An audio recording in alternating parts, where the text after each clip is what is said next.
ভিডিওতে আমরা দেখব গ্রাফ সার্চিং টেকনিক। তার মানে গ্রাফে কোনো একটা সোর্স নোড থেকে একটা ডেস্টিনেশন নোডে আমরা কোন পাথে যেতে পারি এবং সেই পাথ কিভাবে ফাইন্ড করতে পারি তার জন্য আমরা এই গ্রাফ সার্চিং টেকনিক বা গ্রাফ ট্রাভার্সাল অ্যালগোরিদম দেখব। ডিএসএ ওয়ানে আমরা দুইটা গ্রাফ সার্চিং অ্যালগোরিদম দেখেছিলাম, একটা বিএফএস এবং ডিএফএস। আজকে আমরা দেখব যে বিএফএস এবং ডিএফএস কিভাবে গ্রাফে একটা সোর্স নোড থেকে অন্য একটা ডেস্টিনেশন নোডে রিচ করে। সো প্রথমে আমরা বিএফএস নিয়ে একটু আলোচনা করি। তো বিএফএস এর ক্ষেত্রে আমরা যেটা করব যে বিএফএস কে লেভেল অর্ডার ট্রাভার্সালও বলা হয়। আমরা যদি দেখি যে বিএফএস এর ব্যাপারে যে বিএফএস কে লেভেল অর্ডার ট্রাভার্সাল বলা হয়। কেন? কারণ এটা তার কাছাকাছি লেভেলের যে ভার্টেক্স গুলো আছে সেগুলোকে আগে এক্সপ্লোর করে, তারপরে এর অ্যাডজাসেন্ট নোড গুলোকে ধীরে ধীরে লেভেল ওয়াইজ এক্সপ্লোর করে। এখন কোন একটা নোডকে এক্সপ্লোর করা হলে কোন নোডগুলোকে অলরেডি ভিজিট করা হয়েছে এবং কোনগুলোকে এখনো ভিজিট করা হয়নি এগুলোকে ট্র্যাক রাখার জন্য সে কিছু কালার স্কিম ইউজ করে। যেমন তিন টাইপের কালার স্কিম এখানে ইউজ করা হয়। একটা হচ্ছে হোয়াইট ভার্টিসেস, গ্রাফের যে নোডগুলো এখনো ডিসকভার করা হয়নি বা যেগুলো এখনো ভিজিটেড হয়নি সেগুলোকে হোয়াইট ভার্টেক্স হিসেবে ডিনোট করা হয়। আর যে গ্রাফের যে নোডগুলো ডিসকভার্ড হয়েছে কিন্তু এর আশেপাশে অ্যাড্রেসের নোডগুলোকে ডিসকভার করা হয়নি সেগুলোকে গ্রে ভার্টেক্স হিসেবে ইন্ডিকেট করা হয়। আর গ্রাফের যে ভার্টেক্স গুলো ডিসকভার হয়েছে এবং তার আশেপাশে যে অ্যাড্রেসের নোডগুলো আছে তাদেরকেও ডিসকভার করা হয়েছে তখন আমরা সেই ভার্টেক্সটাকে বলি ফুললি এক্সপ্লোরড এবং তাকে ব্ল্যাক নোড হিসেবে আইডেন্টিফাই করি। এবার আমরা বিএফএস এর অ্যালগোরিদমটা দেখি যে বিএফএস আসলে কিভাবে একটা সোর্স নোড থেকে অন্য ডেস্টিনেশন নোডের ডিস্টেন্স এবং পাথ ফাইন্ড করে। প্রথমে আমরা দেখছি 1 থেকে 4 নাম্বার লাইনে একটা লুপ চলছে। এই লুপে কি হচ্ছে যে গ্রাফে সোর্স বাদে যতগুলো ভার্টেক্স আছে সবার কালার হোয়াইট করে দিচ্ছে এবং সবগুলো নোডের ডিস্টেন্স ইনফিনিটি সেট করে দিচ্ছে এবং সবার প্যারেন্ট হচ্ছে নাল। এরপরে সোর্সের কালার গ্রে সেট করে দিচ্ছে, সোর্স থেকে সোর্সের ডেস্টিনেশন ডিস্টেন্স হচ্ছে 0 এবং সোর্সের প্যারেন্ট হচ্ছে নাল। এরপরে একটা কিউ মেনটেন করা হবে যে আমি কখন কোন নোডকে ডিসকভার করলাম সেই নোটগুলোকে ট্র্যাক রাখার জন্য, যেমন কালার স্কিম ইউজ করি। আবার একটা নোটকে ডিসকভার করার পরে পরবর্তীতে যে ওর অ্যাডজাসেন্ট নোটগুলোকে ডিসকভার করতে হবে এই জন্য নোটগুলোকে আমরা একটা কিউতে পুশ করে রাখবো। তো ইনিশিয়ালি কিউতে আমরা সোর্স নোটকে পুশ করে দিলাম। এবার 10 নাম্বার থেকে 18 নাম্বার লাইন পর্যন্ত একটা লুপ চলবে। এই লুপ কতক্ষণ পর্যন্ত চলবে? যতক্ষণ পর্যন্ত কিউ এমটি না হচ্ছে। শুরুতে আমরা কিউতে শুধুমাত্র সোর্সকে পুশ করলাম, তারপরে আমরা হোয়াইল লুপের ভেতরে ঢুকে গেলাম যতক্ষণ পর্যন্ত কিউ এমটি না হচ্ছে। তো লুপের ভেতরে আমরা কি করব? প্রত্যেকবার কিউ থেকে যে কোনো একটা নোডকে ডিকিউ করব। ধরলাম ইউ কে কিউ থেকে আমি ডিকিউ করলাম। এরপরে ইউ এর যতগুলো অ্যাডজাসেন্ট নোড আছে সেগুলো নিয়ে আমরা ডিল করব, কিন্তু সব অ্যাডজাসেন্ট নোড না। ইউ এর ইউ কে আমরা কিউ থেকে রিমুভ করলাম। এরপরে ইউ এর অ্যাডজাসেন্ট নোড গুলোর মধ্যে যেগুলো হোয়াইট নোড, তার মানে ইউ কে আমি কিউ থেকে রিমুভ করলাম, তার আশেপাশে যে নোড গুলো এখনো ভিজিটেড হয়নি বা যেই নোটগুলো আসলে হোয়াইট নোট সেই নোটগুলো নিয়ে আমরা এখন ডিল করব। কি করব? যে হোয়াইট নোট আগে ছিল, এটাকে যেহেতু আমি প্রথমবারের মতন ডিসকভার করলাম তাই এটাকে গ্রে নোট করে দিলাম। ভি এর ডিস্টেন্স হবে ইউ এর ডিস্টেন্স থেকে এক বেশি, এবং যেহেতু ইউ এর থ্রুতে আমি ভি কে প্রথমবারের মতন ডিসকভার করলাম তাই ভি এর প্যারেন্ট সেট করে দিলাম ইউ কে। এবং এরপরে যখনই আমি কোনো একটা নোটকে প্রথমবারের মতন ডিসকভার করব সেটাকে আমি কি করব? কিউতে পুশ করে দিব। তারপরে যখন আমি ইউ এর অ্যাডজাসেন্ট নোটগুলোকে ডিসকভার করে ফেললাম, তার মানে কি ইউ এর আশেপাশে যা ছিল সবাইকে ডিসকভার করা শেষ, তার মানে ইউ এখন ফুললি এক্সপ্লোর, তাহলে ইউ এর কালার আমি ব্ল্যাক সেট করে দিলাম। তাহলে এখন আমরা আসি যে বিএফএস অ্যালগোরিদমকে কোন একটা গ্রাফে সিমুলেট করে দেখি সে কিভাবে আসলে সোর্স থেকে অন্য নোডগুলো ডিস্টেন্স ফাইন্ড করে। তো আমরা এই গ্রাফটা চিন্তা করি যে আমরা একটা সিস্টেম চিন্তা করতে পারি যে আমাদের একটা ডেলিভারি কোম্পানি আছে এবং সেই ডেলিভারি কোম্পানি হচ্ছে, ধরে নিলাম যে সে এ এরিয়াতে তার ডেলিভারি কোম্পানিটা, আমরা ধরে নিলাম এ এরিয়াতে তার ডেলিভারি কোম্পানিটা এবং তাকে বি, সি, ডি, ই, এফ এই এরিয়াগুলোতে তাকে হচ্ছে কোনো একটা প্রোডাক্ট ডেলিভারি করতে হবে বা পার্সেল ডেলিভারি করতে হবে। তো এখন কাহিনী হচ্ছে যে ডেলিভারি ম্যানকে কি করতে হবে বলতো? কোম্পানি এ থেকে বা এ এরিয়া থেকে, তার কোম্পানিটা হচ্ছে এ এরিয়াতে আছে, এই এরিয়া থেকে অন্য এরিয়াগুলোতে গিয়ে তাকে পার্সেল ডেলিভারি করতে হবে। তাহলে তাকে জানতে হবে না যে কোন পাথে তার যাওয়া উচিত হবে। তো এখন কাহিনী হচ্ছে যে এ থেকে বিতে যাওয়ার একটা ডিরেক্ট বাস আছে, আবার বি থেকে সিতে যাওয়ার একটা ডিরেক্ট বাস আছে। এরপরে তুমি এ থেকে ডিরেক্ট দিতে যেতে পারবে, তারপর চাইলে বি থেকে ডি তে যেতে পারবে, আবার ডি থেকে সি তে যাওয়ার একটা ডিরেক্ট বাস আছে, এবং ডি থেকে ই তে যাওয়ার একটা ডিরেক্ট বাস আছে। তো এই যে যে রিলেশনশিপ, যে এ থেকে তুমি বি তে ডিরেক্টলি যেতে পারবে, এটাকে আমরা একটা এজ দ্বারা ডিনোট করলাম। তারপরে সি থেকে ই তে যাওয়ার একটা ডিরেক্ট বাস আছে, এটাকে আমি সিই এই এজ দ্বারা ডিনোট করলাম। এরপরে এফ থেকে তুমি সি তে যেতে পারবে, আবার এফ থেকে ই তেও যেতে পারবে। তো এখন কাহিনী হচ্ছে, আমাদের টার্গেট হচ্ছে আমি এ থেকে অন্য যে ভার্টেক্স গুলো আছে সেখানে যেতে চাচ্ছি, কারণ ডেলিভারি ম্যানের কাজ কি, যে তার কোম্পানিটা যেহেতু এ এরিয়াতে অবস্থিত, এই এ থেকে অন্য এরিয়াগুলোতে তাকে ডেলিভারি দিতে হবে।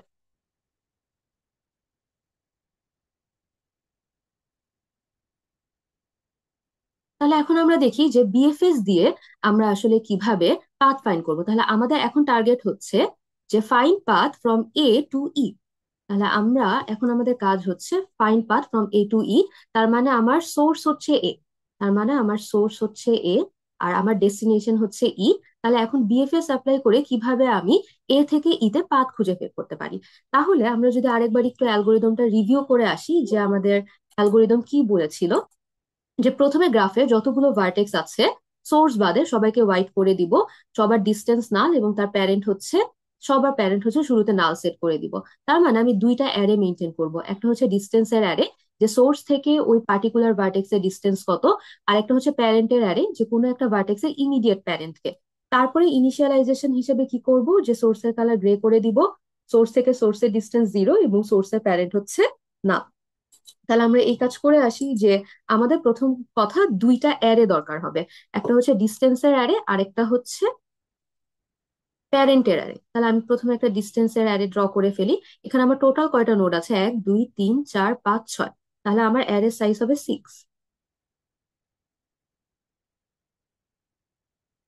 তাহলে আমি প্রথমে দুইটা অ্যারে ড্র করে নিলাম, যে সোর্স থেকে অন্য নোডগুলোর ডিস্টেন্স এবং কোন একটা পার্টিকুলার ভার্টেক্সের প্যারেন্টকে সেটা ট্র্যাক রাখার জন্য।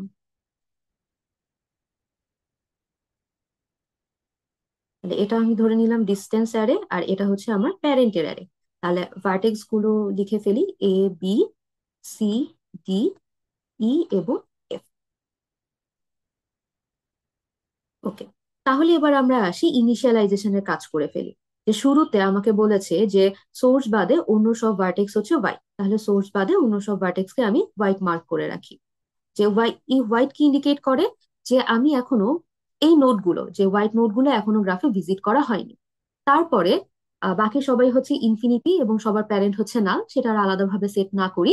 এরপরে যেহেতু এ হচ্ছে আমাদের সোর্স, অ্যালগোরিদম বলে সোর্সকে প্রথমবারের মতন ভিজিট করব, কারণ আমাকে কি সোর্স থেকেই তো যাত্রা শুরু করতে হবে, তাই না? তাই প্রথমবারের মতন যেহেতু সোর্সকে ভিজিট করলাম, তাই এটা একটা গ্রে নোড হয়ে গেল। তারপরে বলে সোর্স থেকে সোর্সের ডিস্টেন্স হচ্ছে 0 এবং সোর্সের প্যারেন্ট হচ্ছে না। এরপরে আমরা একটা কিউ মেনটেন করব।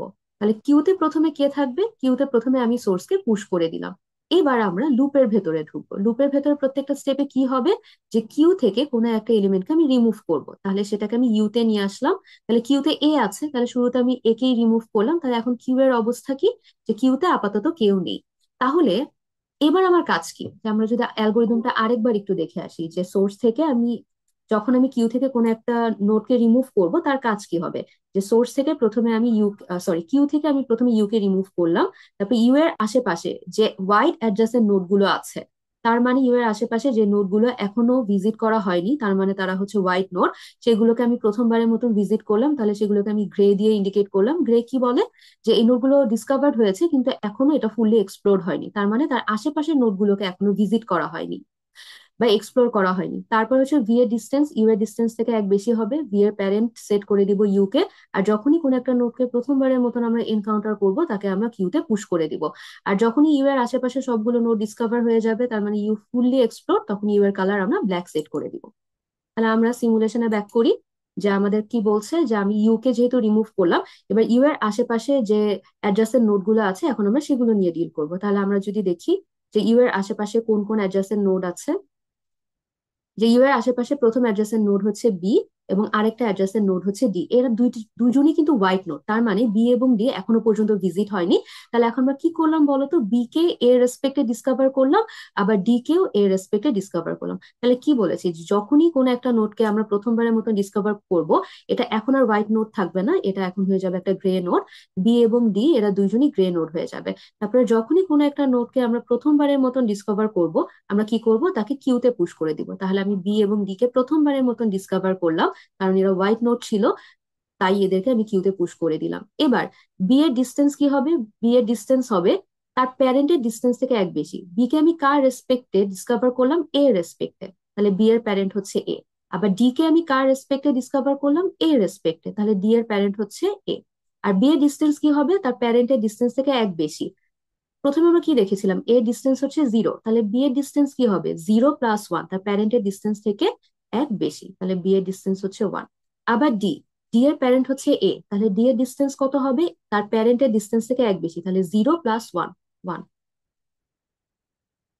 তাহলে আমরা কি দেখলাম, যে এ নোডটাকে আমি কিউ থেকে রিমুভ করলাম এবং এর আশেপাশে যে হোয়াইট নেইবার গুলো ছিল সেগুলোকে আমি ভিজিট করে ফেলাম। তাহলে এ কি হয়ে গেল, ফুললি এক্সপ্লোর হয়ে গেল, তাহলে এ এখন হয়ে যাবে একটা ব্ল্যাক নোড। তাহলে এই স্টেপের সিমুলেশন আমাদের শেষ।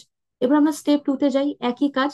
স্টেপ টু তে আমি কিউ থেকে, কিউ এর ফ্রন্টে যে এলিমেন্ট আছে সেটাকে রিমুভ করব। কিউ এর ফ্রন্টে আছে বি, তাহলে আমি বি কে রিমুভ করলাম। তাহলে এখন কিউ এর অবস্থা কি, কিউতে শুধুমাত্র ডি আছে।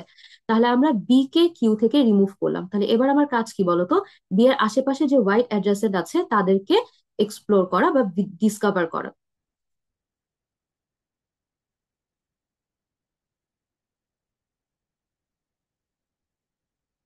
তাহলে বি এর একটা অ্যাডজাসেন্ট নোড হচ্ছে বি ডি, কিন্তু ডি কিন্তু হোয়াইট নোড না। বি এর একটা অ্যাডজাসেন্ট নোড হচ্ছে ডি, এটা কিন্তু হোয়াইট নোড না। তাহলে আমরা এই ভার্টেক্সটা নিয়ে কনসার্ন থাকবো না। বি এর আরেকটা অ্যাডজাসেন্ট নোড হচ্ছে সি, এটা হোয়াইট নোড। তার মানে সি কে আমরা প্রথমবারের মতন ডিসকভার করলাম। তখন আমরা কি বলেছিলাম, কোন একটা নোডকে যখন আমরা প্রথমবারের মতন ডিসকভার করব, সেটা কি হয়ে যাবে, সেটা একটা গ্রে নোড হয়ে যাবে। কোন একটা নোডকে যখন আমরা প্রথমবারের মতন ডিসকভার করব, সেটা আর হোয়াইট নোট থাকবে না, সেটা হয়ে যাবে হচ্ছে গ্রে নোট। এবং সেটা যদি গ্রে নোট হয়ে যায়, এরপর আমরা কি করলাম, কার রেসপেক্টে আমরা হচ্ছে সি কে ডিসকভার করলাম বি এর রেসপেক্টে। তাহলে সি এর প্যারেন্ট কে হবে, সি এর প্যারেন্ট হবে বি।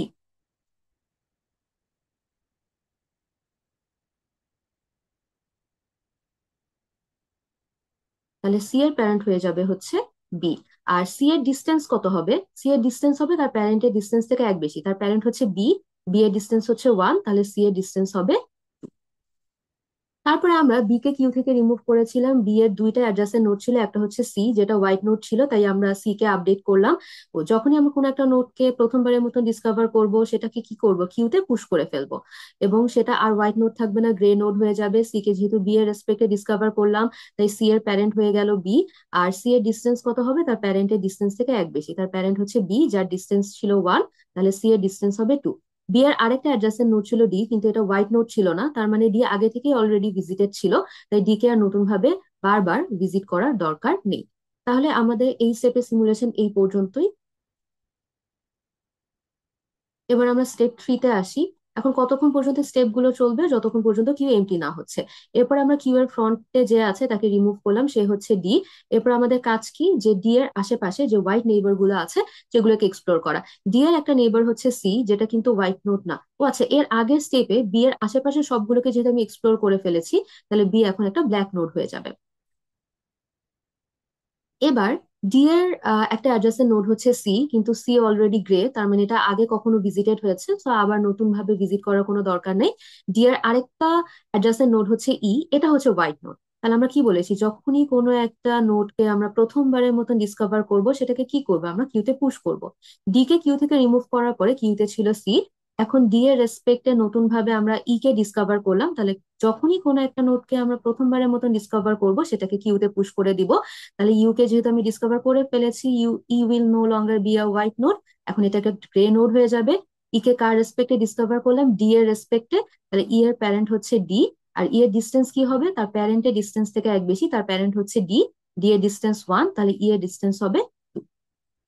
এবার আমরা যদি দেখি ডি এর আর কোনো অ্যাডজাসেন্ট নোড নাই, তার মানে ডি ফুললি এক্সপ্লোর হয়ে গেছে, তাহলে ডি এখন হয়ে যাবে একটা ব্ল্যাক নোড। তাহলে এই স্টেপে আমাদের এই পর্যন্তই থাকলো। এরপর আমরা পরের স্টেপে চলে যাই, স্টেপ 4।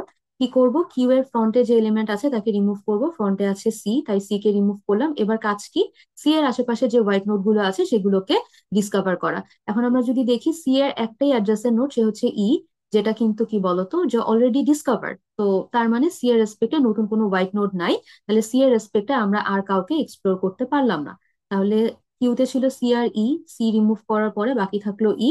আর যেহেতু সি এর নতুন কোনো হোয়াইট নোট নাই, তাই সি এর রেসপেক্টে নতুন আর কেউ ডিসকভার্ড হলো না। কিন্তু সি এর আশেপাশে যারা ছিল তারা অলরেডি সবাই ডিসকভার্ড, তাহলে আমি বলতে পারি সি ইজ ফুললি এক্সপ্লোরড। তাহলে সি এখন একটা ব্ল্যাক নোট হয়ে যাবে। এবার আমরা স্টেপ 5-এ আসি। এবার আমার কিউতে কে আছে বলতো? এবার আমার কিউতে আছে হচ্ছে ই। তাহলে আমি কিউ থেকে ই কে রিমুভ করলাম।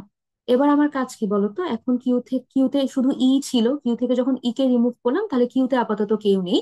এবার আমি যদি দেখি যে ই এর কিন্তু কোনো অ্যাডজাসেন্ট নোড নাই, ই থেকে কিন্তু আমি অন্য কোনো নোডে যেতে পারছি না। তাই আলাদাভাবে ই এর রেসপেক্টে নতুন কাউকে ডিসকভার করতে পারলাম না। তার মানে কি, ই কে বলতে পারি সে হচ্ছে একটা ফুললি এক্সপ্লোরড নোড। তাহলে এই স্টেপে নতুন কিন্তু কেউ অ্যাড হয়নি। তাহলে আমাদের কিউ কি থেকে গেল, এমটি থেকে গেল। এবং আমাদের অ্যালগোরিদমের কতগুলো স্টেপ হওয়ার কথা ছিল, যে while লুপ কতক্ষণ পর্যন্ত চলবে, যতক্ষণ পর্যন্ত কিউ এমটি না হয়। তাহলে কিউ যেহেতু এখানে এমটি হয়ে গেছে, সো আমার সিমুলেশন এখানেই শেষ। এখন আমরা যদি দেখি যে এফ এবং এফ এর জন্য কিন্তু আমরা কোনো কিছু আপডেট করি নাই। আমরা কি বলেছিলাম বলতো, শুরুতে সবগুলো নোডের ডিস্টেন্স আমি ইনফিনিটি সেট করে দিব এবং সবার প্যারেন্ট হচ্ছে নাল করে দিব। তাহলে সিমুলেশন শেষে এফ এর ডিস্টেন্স হবে ইনফিনিটি এবং এফ এর প্যারেন্ট নাল। এই ডিস্টেন্স অ্যারেটা আসলে কি ইন্ডিকেট করছিল, যে সোর্স থেকে ডেস্টিনেশনের ডিস্টেন্স আমরা এই ডিস্টেন্স অ্যারে থেকে পাবো। আর কোন একটা পার্টিকুলার নোডে ইমিডিয়েট প্যারেন্ট পাবো আমি পি থেকে। তাহলে এখন যদি আমি এ থেকে ই এর পাথটা ফাইন্ড করতে চাই, যে আমি যদি ডিস্টেন্সটা প্রথমে দেখি, যে ডিস্টেন্স ফ্রম এ টু ই সেটা কত, আমরা ই এর সেলে চলে যাই। ই এর সেল কোথায়? এই হচ্ছে ই এর সেল। তাহলে এটাই হচ্ছে সোর্স থেকে এই ভার্টেক্স ই এর ডিস্টেন্স। আমরা যেহেতু সোর্স এ কে সোর্স ধরে নিয়েছিলাম, তাই এই টু ইন্ডিকেট করে সোর্স এ থেকে ই এর ডিস্টেন্স হচ্ছে 2। এখন আমরা পাথ ফাইন্ড করতে চাই, যে এ থেকে ই এর পাথ কি। তো আমরা ব্যাক ট্র্যাকিং করে পাথ ফাইন্ড করব। আর ব্যাক ট্র্যাকিং কি সবসময় শেষ থেকে শুরু হয়। তাহলে আমরা ই থেকে শুরু করলাম। এবার আমরা দেখি ই এর প্যারেন্ট কে, ই কোথায়, এই যে ই। আর ই এর প্যারেন্ট এই যে ই, ই এর প্যারেন্ট হচ্ছে ডি। তাহলে ই এর প্যারেন্ট ডি। এখন আমরা সোর্সে পৌঁছাই নাই, এবার আমরা দেখি ডি এর প্যারেন্ট কে, এই যে ডি। আর ডি এর প্যারেন্ট হচ্ছে এ। তাহলে এ হচ্ছে আমাদের সোর্স। তাহলে সোর্স থেকে ই তে পৌঁছানো পাথ হচ্ছে এটা, এ থেকে প্রথমে ডি তে যাব, তারপরে আমরা ডি থেকে ই তে আসবো। এবং এই পাথে কয়টা এজ আছে, দুইটা এজ না, যে এ থেকে ডি পর্যন্ত একটা এজ আর ডি থেকে ই পর্যন্ত একটা এজ। তাহলে এই টু কি আসলে সেটাই ইন্ডিকেট করে। তাহলে বিএফএস আসলে কি ফাইন্ড করে, ব্রেথ ফার্স্ট সার্চ, যে সোর্স থেকে ডেস্টিনেশনে যতগুলো এজ আছে এবং মিনিমাম এজের পাথটাকেই সে খুঁজে বের করে। তাহলে আমরা যদি পাথটাকে একটু হাইলাইট করি আমাদের গ্রাফের মধ্যে, যে আমরা বিএফএস অ্যাপ্লাই করে কোন পাথটা পেলাম, যে প্রথমে আমরা এ থেকে ডি তে যাব, তারপর আমরা ডি থেকে ই তে যাব। খেয়াল করো গ্রাফে কিন্তু এ থেকে ই তে যাওয়ার অনেক পাথ আছে। আরেকটা প্রবাবল পাথের কথা যদি আমি বলি, যে আমি প্রথমে এ থেকে হয়তো বি তে গেলাম, তারপর বি থেকে সি তে গেলাম, সি থেকে ই তে গেলাম, এটা এরকমও কিন্তু একটা পাথ ছিল। আবার আরো একটা পাথ হতে পারে যে এ থেকে বি তে গিয়ে বি থেকে ডি, ডি থেকে ই। অনেকগুলো পাথ হতে পারে, কিন্তু বিএফএস আমাকে কি শর্টেস্ট পাথটাই দিয়েছে না, যে এ থেকে ডি তে গিয়ে ডি থেকে ই তে যাব। এটাই কিন্তু আমাদের গ্রাফের এ থেকে ই পর্যন্ত শর্টেস্ট পাথ। তাহলে আমরা বলতে পারি যে বিএফএস তো এই কেস আমাকে শর্টেস্ট পাথটাই দিয়েছে। এবং বিএফএস আসলে কিছু কিছু কেসে শর্টেস্ট পাথ দিবে। যেমন আমরা যদি আমাদের এই গ্রাফটার কথা চিন্তা করি, এটা কি একটা আনওয়েটেড গ্রাফ। আমরা যদি এই গ্রাফটার কথা চিন্তা করি, এটা কি একটা আনওয়েটেড গ্রাফ। আর একটা আনওয়েটেড গ্রাফের জন্য বিএফএস সব সময় শর্টেস্ট পাথ দিবে। আনওয়েটেড গ্রাফ যদি হয়, তাহলে বিএফএস সব সময় শর্টেস্ট পাথ আমাকে দিবে। এবং আমাদের যদি কোনো একটা আনওয়েটেড গ্রাফ থাকে, তাহলে আমরা বিএফএস অ্যাপ্লাই করে সোর্স থেকে ডেস্টিনেশনে শর্টেস্ট পাথ খুঁজে বের করতে পারবো।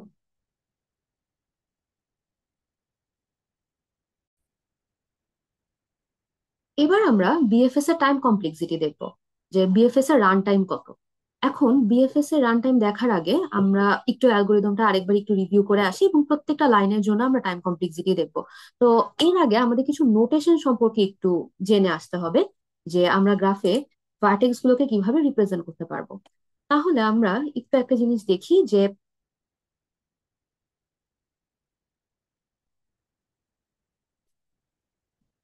তো আগে একটু না, আমরা এখন যেটা করব যে টাইম কমপ্লেক্সিটি অফ বিএফএস এটা বের করব। Time complexity of BFS.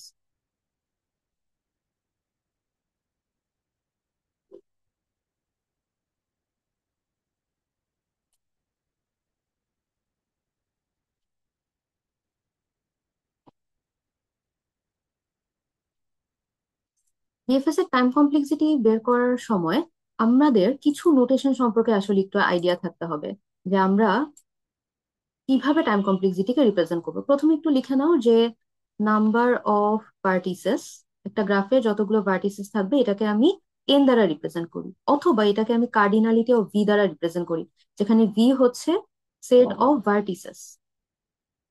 R cardinality of V কি ইন্ডিকেট করে, যে number of node in that set, number of vertices or elements in that set.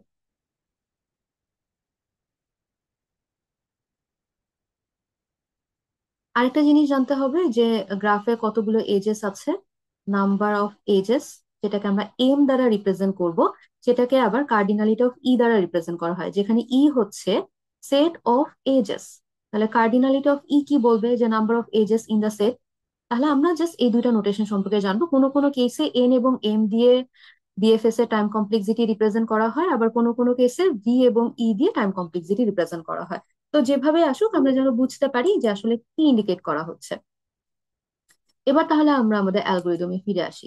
তাহলে অ্যালগোরিদমে দেখো, প্রথমে আহ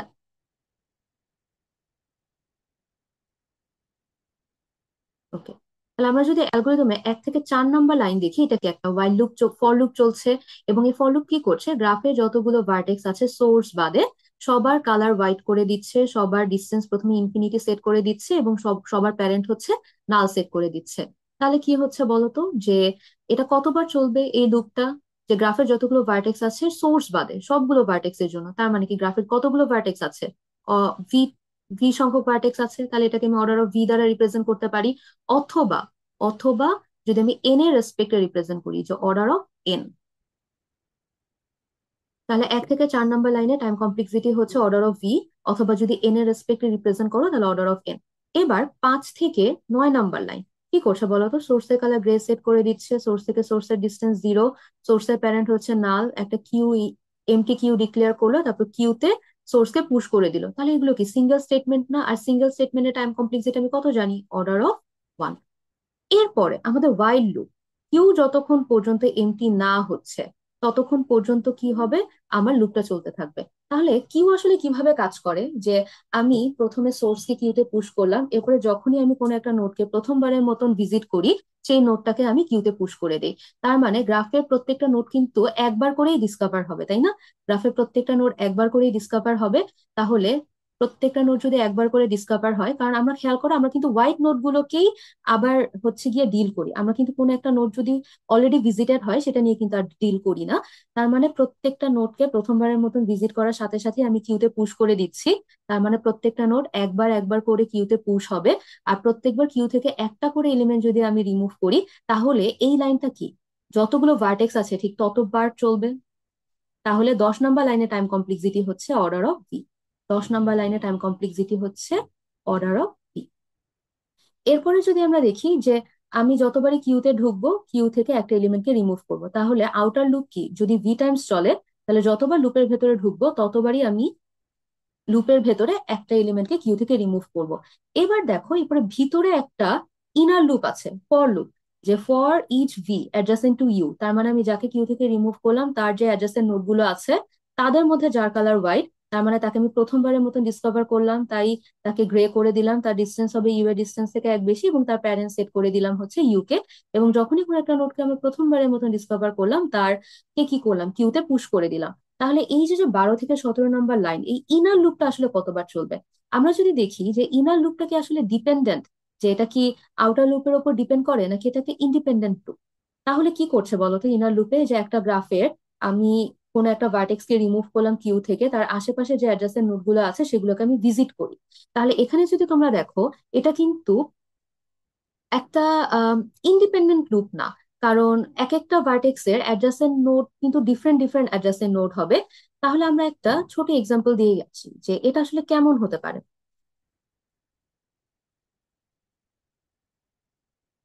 যে আমরা একটা গ্রাফের কথা চিন্তা করি, যে এ, বি, সি,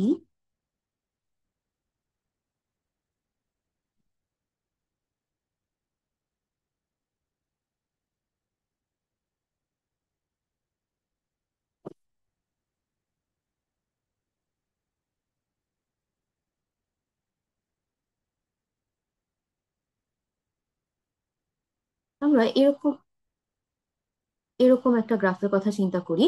এবং কি করব আমরা, প্রথমে অ্যালগোরিদম কি বলে যে কিউতে কোনো একটা নোডকে আমরা পুশ করব, তারপর কিউ থেকে একটা নোডকে রিমুভ করব, তারপরে তার আশেপাশে যে অ্যাডজাসেন্ট নোডগুলো আছে সেগুলোকে আমরা ভিজিট করব। তাহলে মনে করো যে অ্যালগোরিদমে কতগুলো স্টেপ চলবে, যে যতগুলো ভার্টেক্স আছে ততবার। প্রথমে মনে করো আমি একে রিমুভ করলাম। যদি আমি একে রিমুভ করি তাহলে এর রেসপেক্টে আমি কোন ভার্টেক্স গুলোকে ডিসকভার করব, যে এর সাথে ডিরেক্ট কারা কারা আছে, বি এবং সি এবং ডি। তার মানে আমি যখন এ কে কোন একটা পার্টিকুলার মোমেন্টে কিউ থেকে রিমুভ করব, তখন এর আশেপাশে বি, সি, ডি এই তিনটা ভার্টেক্স কে কি করব, শুধুমাত্র আমি এই ভিজিট করব। তাহলে আমি কোন কোন এজ গুলো থ্রুতে ভার্টেক্স গুলোতে যাচ্ছি, যেমন এ বি এজ এর থ্রুতে বি তে যাচ্ছি, এসি এজ এর থ্রুতে সি তে যাচ্ছি, এবং এডি এজ এর থ্রুতে ডিতে যাচ্ছি। এরপরে মনে করো কোনো একটা মুভমেন্টে, এরপরে মুভমেন্টে মনে করো আমি বি কে কিউ থেকে রিমুভ করলাম। তাহলে বি কে যখন আমি কিউ থেকে রিমুভ করলাম, তাহলে বি এর আশেপাশে এবার যে হোয়াইট অ্যাডজাসেন্ট গুলো আছে আমি তাদেরকে নিয়ে ডিল করব। তাহলে বি এর একটা অ্যাডজাসেন্ট নোড হচ্ছে ডি, আর বি এর আরেকটা অ্যাডজাসেন্ট নোড সি, সেটা কিন্তু অলরেডি ভিজিটেড হয়ে গেছে, তাই বি এর রেসপেক্টে কিন্তু আমরা সি কে নতুন ভাবে ডিসকভার করবো না, বাট অ্যাটলিস্ট চেক করবো যে বি এর আশেপাশে অ্যাডজাসেন্ট নোড কারা আছে। তাহলে বি এর দুইটা অ্যাডজাসেন্ট, বিডি, ডি এবং সি। আর ডি তে কিভাবে পৌঁছাবো, বিডি এজ এর থ্রুতে। আবার সি তে কিভাবে পৌঁছাবো, বিসি এজ এর থ্রুতে। তাহলে কোন একটা মোমেন্টে যদি আমি বি কে লুপ থেকে বের করি, কিউ থেকে রিমুভ করি, তাহলে আমি দুইটা ভার্টেক্স কে জাস্ট বি এর রেসপেক্টে ডিসকভার করব। একটা হচ্ছে বিডি এজ এর থ্রুতে ডি কে, আর বিসি এজ এর থ্রুতে সি কে। যে এই অ্যাড্রেসের নোট গুলোকে চেক করবো যে তারা আদৌ হোয়াইট কিনা, হোয়াইট হলে তাদের ডেটা আপডেট করব, আর আদারওয়াইজ করব না। এরপরে কোন একটা মোমেন্টে মনে করো এরপরে আমি সি কে রিমুভ করলাম। সি কে যদি রিমুভ করি তাহলে সি এর রেসপেক্টে শুধুমাত্র একটা এজি আমরা পাবো, সেটা কি, সি এর রেসপেক্টে যদি আমি চিন্তা করি, তাহলে আমি ডি কেই ডিসকভার করব। তাহলে সি এর রেসপেক্টে ডি কেই ডিসকভার করব, তাহলে সি এর রেসপেক্টে শুধুমাত্র একটা ভার্টেক্সে ডিসকভার হবে, সিডি এজ এর থ্রুতে। এরপরে কোন একটা মোমেন্টে, এরপরে মোমেন্টে মনে করো আমি ডি কে কিউ থেকে রিমুভ করলাম, তখন ডি এর আশেপাশে কিন্তু কোনো হোয়াইট অ্যাডজাসেন্ট, কোনো অ্যাডজাসেন্ট নোড নাই, তাই ডি এর রেসপেক্টে কিন্তু আসলে কোনো নোডকে আমি ভিজিট করছি না। ডি এর আশেপাশে কোনো অ্যাডজাসেন্ট নোড নাই। তাহলে না। তাহলে বলতো যে এই লুপ যখন এ কিউ থেকে রিমুভ হবে, তখন ইনার লুপ কি করে বলতো, ইউ এর যে অ্যাডজাসেন্ট নোড গুলো আছে সেগুলোকে ভিজিট করতে চায়। তাহলে সে তিনটা ভার্টেক্স কে চেক করবে এবং তিনটা এজ এর থ্রুতে ভিজিট করে। তারপরে বি কে যখন আমি কিউ থেকে রিমুভ করব, বি এর জন্য ইনার লুপ চলবে দুইবার। সি কে যখন আমি কিউ থেকে রিমুভ করব, সি এর জন্য ইনার লুপ চলবে একবার, আর ডি এর জন্য ইনার লুপ চলবে 0 বার। তাহলে এটা কি বলতো, এটা কি ইন্ডিপেন্ডেন্ট হচ্ছে, বা প্রত্যেকবারই কি same number of Times execute হচ্ছে ইনার লুপ? না। যে কোনো একটা পার্টিকুলার মোমেন্টে এই গ্রাফের জন্য যদি এ কে আমি কিউ থেকে রিমুভ করি, তাহলে যে ইনার লুপটা ছিল যে ইউ কে রিমুভ করলাম, ইউ এর আশেপাশে অ্যাডজাস্টেন্ট নোড গুলোকে আমি ফাইন্ড করতে চাই, তখন সেই কেসে এ এর জন্য ইনার লুপ চলবে 3 বার, বি এর জন্য 2 বার, সি এর জন্য একবার, ডি এর জন্য। তাহলে টোটাল কতবার চলবে বলতো, যে 3 + 2 + 1, এটা কত, 6। এখন তোমরা একটু দেখো তো যে গ্রাফে নাম্বার অফ এজেস কত, 1 2 3 4 5 6। তাহলে 6 কিন্তু কি বলতো গ্রাফে নাম্বার অফ এজেস না? তার মানে আমি কি বলতে পারি যে ইনার লুপ টোটাল কতবার চলবে, এম টাইমস। আর এম কে আমি কি রিপ্রেজেন্ট করতে পারি, অর্ডার অফ হিসেবেও রিপ্রেজেন্ট করতে পারি। তাহলে আমরা আমাদের অরিজিনাল অ্যালগোরিদমটাতে চলে যাই। কি তাহলে ইনার লুপ আসলে টোটাল কতবার চলছে, ইনার লুপ আসলে টোটাল ই টাইমস, যে গ্রাফের যতগুলো এজ আছে সবগুলো এজ কে সে ভিজিট করে অ্যাডজাসেন্ট নোড গুলোকে ফাইন্ড করার ট্রাই করছে। তারপরে তার মানে আমি দেখলাম যে আমাদের 17 থেকে 12 নাম্বার লাইন, 17 থেকে 12 নাম্বার লাইনের টাইম কমপ্লেক্সিটি হচ্ছে অর্ডার অফ 12 থেকে 17 নাম্বার লাইনে টাইম কমপ্লেক্সিটি হচ্ছে অর্ডার অফ এরপর আমরা যখন 18 নাম্বার লাইনে আসলাম, সে কিন্তু ইনার লুপ থেকে বের হয়ে গেছে। আর যখনই ইনার লুপ থেকে বের হবে, এটা কি আসলে 18 নাম্বার লাইনটা আউটার লুপে আছে। তাহলে আউটার লুপ যতবার চলবে, আমার ইনার লুপ কি ততবার চলবে। তাহলে আউটার লুপ যদি অর্ডার অফ পি টাইমস চলে, তাহলে আমাদের এই 18 নাম্বার লাইনটাও কি অর্ডার অফ পি টাইমস চলবে।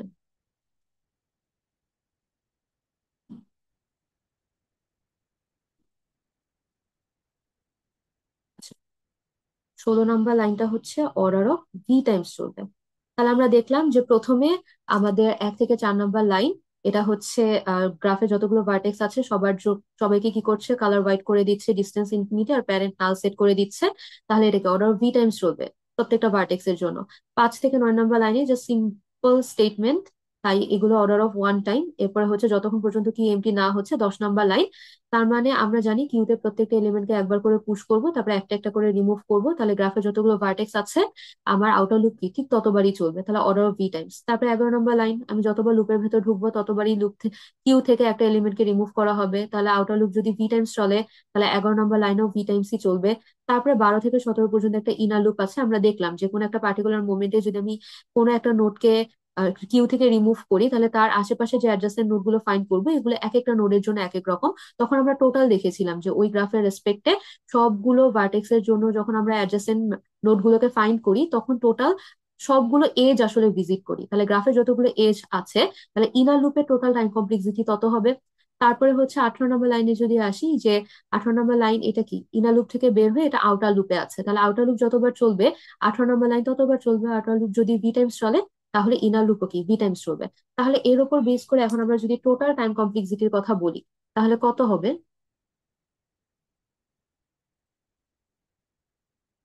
তাহলে আমরা যদি টোটাল টাইম কমপ্লেক্সিটির কথা বলি, আমরা কি জানি টোটাল টাইম কমপ্লেক্সিটিকে আমরা কিভাবে রিপ্রেজেন্ট করি? যে আমাদের যতগুলো টার্ম থাকবে, এখানে কি আছে বলতো, ভি আর ই। তাহলে যতগুলো টার্ম থাকবে সবগুলোর মধ্যে যে বড় টার্ম গুলো, এখানে আমাদের তাহলে টাইম কমপ্লেক্সিটি হবে order of V plus E. আর তোমরা যদি এটাকে এন আর এম এর রেসপেক্টে রিপ্রেজেন্ট করতে চাও, তাহলে এটা হবে order of N plus M. তাহলে এই হচ্ছে আমাদের বিএফএস এর টাইম কমপ্লেক্সিটি।